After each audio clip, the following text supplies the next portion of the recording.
एक बात हमेशा याद रखिएगा कि आपकी जितनी भी समस्याएं हैं उन सभी का समाधान आप ही को करना है, क्योंकि दूसरे लोग केवल आपको सलाह दे सकते हैं। बाकी समस्याओं से निपटना आप ही को है। नमस्कार दोस्तों, आज के वीडियो में करेंगे हम 11 फरवरी के सभी महत्वपूर्ण करंट अफेयर पे। देखिए, आज के वीडियो में टोटल 11 मोस्ट इंपॉर्टेंट प्रश्नों पे हम चर्चा करेंगे, जो कि आपकी सभी आगामी परीक्षाओं के लिए मोस्ट इंपॉर्टेंट है। तो शुरू से लास्ट तक वीडियो बने रहिए, और इस वीडियो को पूरा देखने के बाद आप इसकी पीडीएफ फाइल है उसको हमारे डिस्क्रिप्शन बॉक्स से और हमारे टेलीग्राम चैनल से, दोनों जगहों से आपको जो है मतलब आप जो है इसको डाउनलोड कर सकते हैं। और देखिए, जो लोग हैं वो चैनल को सब्सक्राइब करके बेल आइकन जरूर प्रेस कर देंगे, ताकि मेरे आने वाले सभी वीडियोस का नोटिफिकेशन आपको ऑटोमेटिक और सबसे पहले मिलता रहे। और वीडियो को लाइक और शेयर भी कर दीजिएगा। तो चलिए शुरू करते हैं इस वीडियो को। देखिए, आज का पहला प्रश्न है कि हाल ही में आईपीएल फ्रेंचाइजी अहमदाबाद ने टीम का नाम बदलकर क्या रखने की घोषणा की है। तो देखिए, जो आपकी आईपीएल की अहमदाबाद की फ्रेंचाइजी टीम है, जिसकी भी हाल ही में घोषणा की गई थी बनाने की, तो इसका नाम रखा गया है गुजरात टाइटंस। और एक खास बात और है, अभी हाल ही में देखिए, जो गुजरात टाइटंस की टीम है इसने 15 करोड़ रुपए खर्च करके जो है हार्दिक पांड्या को खरीदा है और इनको अपनी टीम का कप्तान बनाया है। साथ में जो आपके राशिद खान है, जो कि अफगानिस्तानी क्रिकेटर हैं, इनको भी जो है 15 करोड़ में खरीदा है गुजरात टाइटंस की टीम ने। तो याद रखेगा, जो आपका गुजरात टाइटंस टीम है, जो कि अभी हाल ही में रिसेंटली लॉन्च किया गया है, और इसके पहले एक और टीम लॉन्च की गई थी, क्या नाम है, उत्तर प्रदेश की, ठीक है। तो यूपी और गुजरात की दोनों टीमें जो है एक साथ लॉन्च की गई थी। अब तक जो है इनकी आईपीएल टीमें नहीं थी। तो आईपीएल फ्रेंचाइजी अहमदाबाद की जो टीम है इसका नाम गुजरात टाइटंस रखा गया है। और इस गुजरात टाइटंस की मालिक कौन है, एक कंपनी है सीवीसी कैपिटल, ठीक है। तो इसके स्वामित्व वाली ये टीम है। अगला है कि विश्व दलहन दिवस यानी कि वर्ल्ड पल्सेस डे कब मनाया जाता है। तो देखिए, हर साल 10 फरवरी को हम क्या मनाते हैं, विश्व दलहन दिवस यानी कि वर्ल्ड पल्सेस डे। दाल या फिर दलहन कौन क्या क्या चीज़ें होती हैं सबको पता है। देखिए, जो छिलके फली वाली जो जितनी भी ये सब्जियां होती हैं, ठीक है, फली वाली, जैसे कि आपका हो गया यहाँ पे देखिए दिख रहा है, राजमा हो गया, या फिर आपका अरहर का दाल हो गया, या फिर आपका जो ये मटर वगैरह हो गया, तो ये सभी जो है मतलब जिनसे दाल वगैरह मिलते हैं हमें, तो उनको दलहन कहते हैं हम। और देखिए, 2022 का जो आपका विश्व दलहन दिवस है यानी कि वर्ल्ड पल्सेस डे है, इसकी थीम है युवाओं को स्थायी कृषि खाद्य प्रणाली प्राप्त करने में सशक्त बनाने के लिए दलहन। इसको याद रखिएगा। और देखिए, एक संस्थान है भारत में, इसका नाम है IIPR यानी कि Indian institute of pulse research, जो कि दाल पे अनुसंधान करता है। और ये IIPR कहाँ पे स्थित है, अगर आप देखेंगे पिछले प्रीवियस ईयर एग्जाम, मतलब किसी भी एग्जाम का पेपर उठा के, तो उसमें आपको ये मैचिंग वैचिंग वाले क्वेश्चन मिल जाता है। मतलब इधर बहुत सारे इंस्टीट्यूट दे देगा और इधर शहरों के नाम दे देगा, कहेगा मिलाओ कि कौन सा संस्थान किस शहर में स्थित है। तो देखिए, जो आपका IIPR है आपका कानपुर में स्थित है, ठीक है। Indian institute of pulse research यानी कि भारतीय दलहन अनुसंधान केंद्र कहाँ पे है, कानपुर में। अगला कि कर्मचारी चयन आयोग जो आपका है यानी कि SSC जो है, इसके नए अध्यक्ष कौन बने। तो देखिए, कर्मचारी चयन आयोग यानी कि स्टाफ सिलेक्शन कमीशन के नए अध्यक्ष बनाए गए हैं S किशोर जी। और अगर आप SSC का एग्जाम देने जा रहे हैं तो इसको जरूर याद रखिएगा, क्योंकि SSC के एग्जाम में SSC के अध्यक्ष का नाम जो है पूछे जाने की पूरी संभावना रहती है। देखिए, जो आपका कर्मचारी चयन आयोग है, इसका मुख्यालय कहाँ पे है, नई दिल्ली में, और इसका गठन हुआ था 4 नवंबर 1975 को।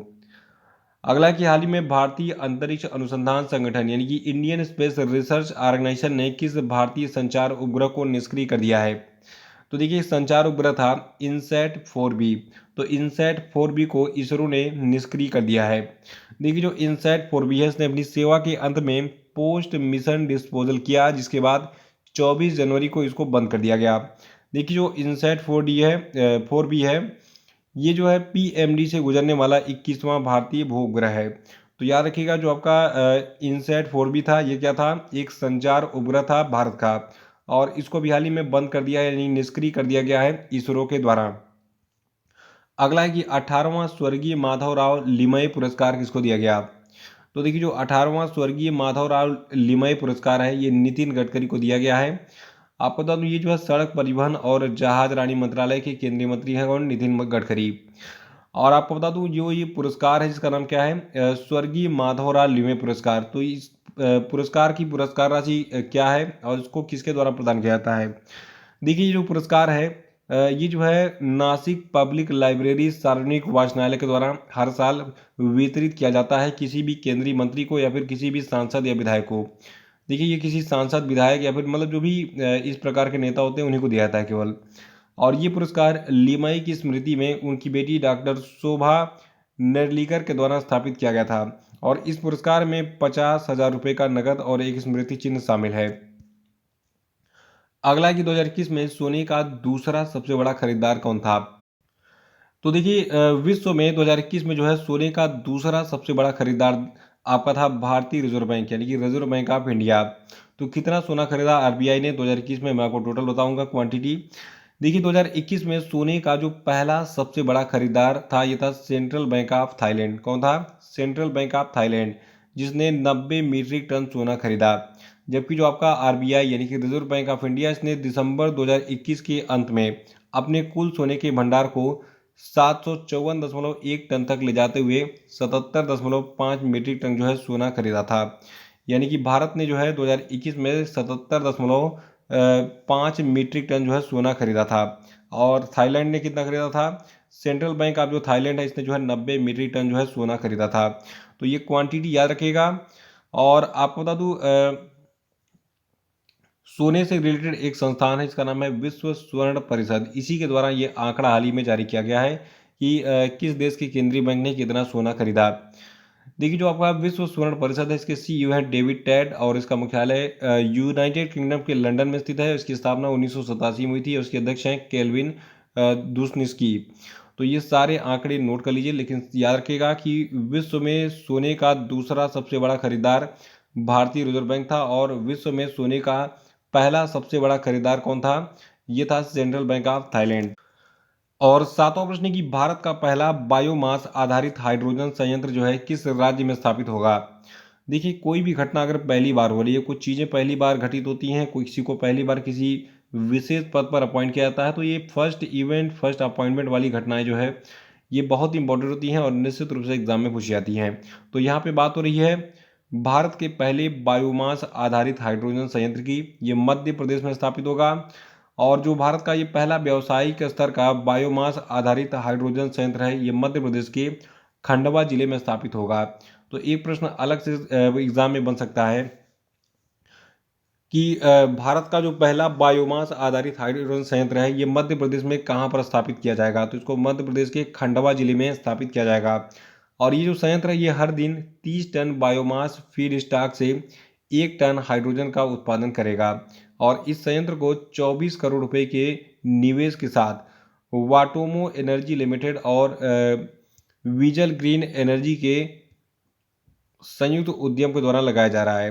तो इसको याद रखिएगा। और अगला प्रश्न है कि हाल ही में किस सोशल नेटवर्किंग साइट ने take a break feature launch किया? देखिए इंस्टाग्राम आप सभी लोग चलाते होंगे, मैं भी चलाता हूं और मेरे इंस्टाग्राम के लिंक डिस्क्रिप्शन बॉक्स में दी गई है वीडियो के, वहां पे क्लिक करके फॉलो कर लीजिएगा। वहां पे आप जो है मेरे अपडेट ले सकते हैं, मैं जो भी करता रहता हूं। बात कर रहा है इंस्टाग्राम की, इसने भी हाल ही में take a break feature launch किया है। तो टेक अ ब्रेक फीचर क्या है? जैसे कि मतलब नाम से लग रहा है कि ब्रेक लेने वाला कोई फीचर होगा। देखिए जो आपका टेक अ ब्रेक फीचर है ये एक ऐसी सुविधा है जो लोगों को तब दिखाई देगी जब वे एक निश्चित समय से ज़्यादा स्क्रॉल कर रहे हैं, यानी कि बहुत लंबे समय तक स्क्रॉल कर करके लोग वीडियो देखते रहते हैं। आंखों पे दिमाग पे बहुत प्रेशर पड़ता है इससे। देखिए जो ये टेक अ ब्रेक फीचर है, ठीक है, तो इन्हें जो है इंस्टाग्राम से ब्रेक लेने के लिए कहा जाएगा। यानी कि अगर आप बहुत लंबे समय से ऐसे स्क्रॉल कर करके बार बार कुछ ना कुछ देख रहे हैं, ठीक है, तो इंस्टाग्राम पे एक मैसेज आएगा कि भैया थोड़ा सा आराम कर लो, ठीक है। तो यही है टेक अ ब्रेक। और सुझाव दिया जाएगा कि भविष्य में और ब्रेक लेने के लिए आप रिमाइंडर सेट कर सकते हैं कि मतलब बहुत ज़्यादा अगर हम चला रहे हैं तो रिमाइंडर आ जाए, ताकि हमारे मस्तिष्क पे और हमारे ब्रेन पे आंखों पे कोई प्रभाव ना पड़े। तो ये बहुत अच्छा है, इंस्टाग्राम ने बहुत अच्छा किया क्योंकि बहुत सारे लोगों को लत लग गई है इंस्टाग्राम वगैरह की। दिन भर जो है रील्स बनाते रहते हैं, मैं भी बनाता हूँ कभी कभी जब मेरा मन करता है। तो आप उसको देख सकते हैं मेरे रील्स वगैरह को, जो मेरा नीचे इंस्टाग्राम का लिंक दिया गया वहाँ पे जाके। और कमेंट करके बताइएगा जरूर कैसा लगा आपको, ठीक है। देखिए इंस्टाग्राम की बात करें तो इंस्टाग्राम जो है इसको लॉन्च किया गया था 6 अक्टूबर 2010 को और इंस्टाग्राम की जो ओनर है ये आपकी मेटा है जो कि फेसबुक की पेरेंट कंपनी है। और इंस्टाग्राम की फाउंडर हैं केविन सिस्टराम, इसको याद रखिएगा। नेक्स्ट है कि हाल ही में किसे वित्त मंत्रालय में वित्तीय सेवा विभाग में सचिव के रूप में नियुक्त किया गया है? तो देखिए हाल ही में संजय मल्होत्रा को जो है वित्त मंत्रालय में वित्तीय सेवा विभाग में सचिव के रूप में नियुक्त किया गया है और इन्होंने इस पद पर देवाशीष पांडा का स्थान लिया है। नेक्स्ट है कि फाइजर इंडिया के नए अध्यक्ष कौन बने। तो देखिए फाइजर इंडिया जो कि वैक्सीन बनाने वाली कंपनी है, इसके नए अध्यक्ष बन गए हैं प्रदीप शाह।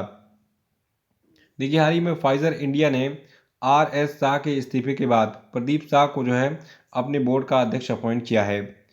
और 11वां कि हाल ही में रिजर्व पे ने किस देश के फिनटेक स्टार्टअप करले का अधिग्रहण किया।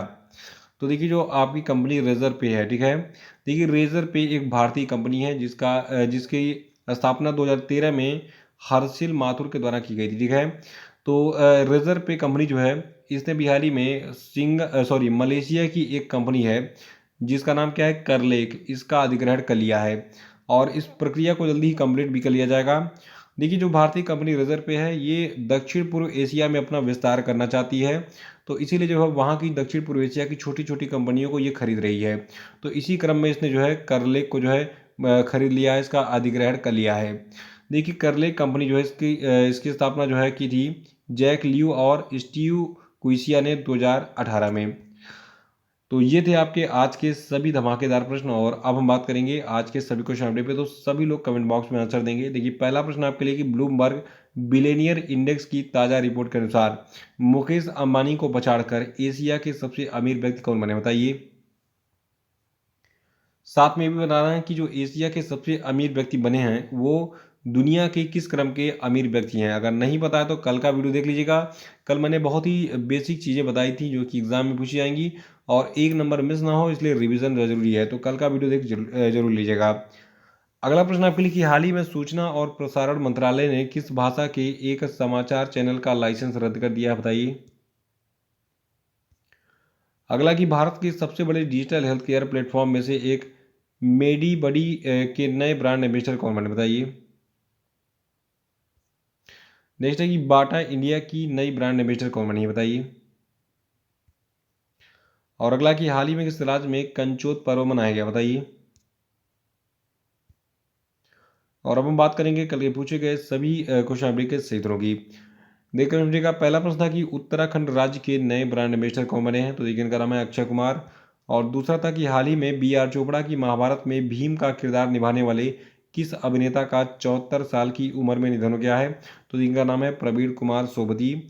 और नेक्स्ट था कि न्याय मित्र द्वारा संकलित आंकड़ों के मुताबिक 1 दिसंबर 2021 तक देश भर की विभिन्न अदालतों में विधायकों से जुड़े कुल कितने आपराधिक मामले लंबित थे, तो ये मामलों की संख्या थी 4,984।